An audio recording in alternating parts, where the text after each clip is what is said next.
Soul is like one of those things that we experience, right? And it's an experience of being.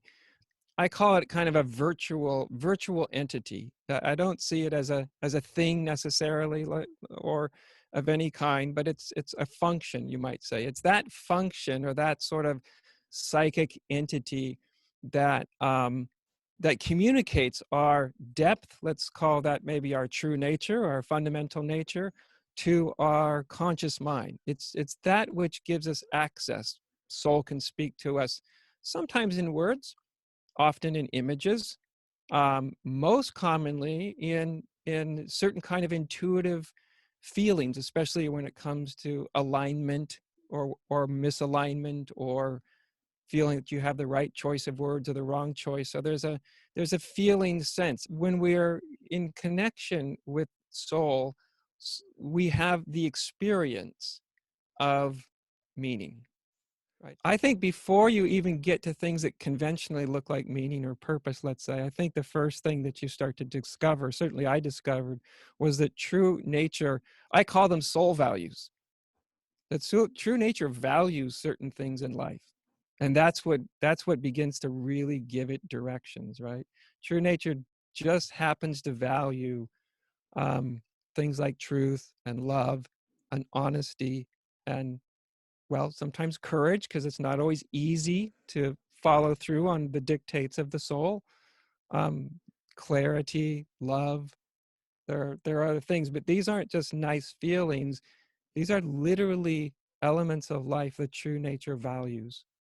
And those start to orient your direction from literally from moment to moment to moment. But there's a whole way that the soul is communicating to us, and true nature communicates us through the language of the soul. And we're in a culture that's basically illiterate of that language. And here, let me help teach you what the language of your soul is. We all really need that. Just when I look at what I consider like some of the most spiritually awakened beings in history, you look at their lives, they're very purposeful lives. They very definitely had a direction. They weren't just sitting there kind of going like, I don't know. What do you want to do? I don't know. Nothing matters. Doesn't matter. Everything's God, so whatever. Anything goes. That's not what they're doing. They have very obvious sort of direction. They have intention. We could call that purpose, right? Meaning and purpose don't necessarily look conventional necessarily. And yet, I would suggest that if we're mature in our realization, um, at some point, an orientation comes to us, right? A direction, and it's often something that's very unambiguous, very, very clear. And so, I think it can still operate even without a sort of tight ego identity functioning. And if it doesn't, that's a kind of spiritual disease. Like I said, I do think we live in a soulfully illiterate culture, and we're showing all the signs and evidence of that.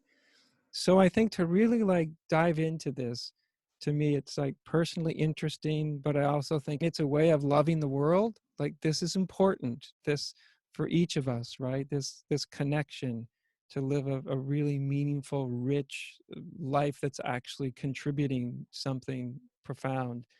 Um, so I look forward to like a deeper exploration of this and diving in and seeing what people that come to this, what their concerns are, what their questions are, so we can kind of, we start to tailor it into the interest that's out there.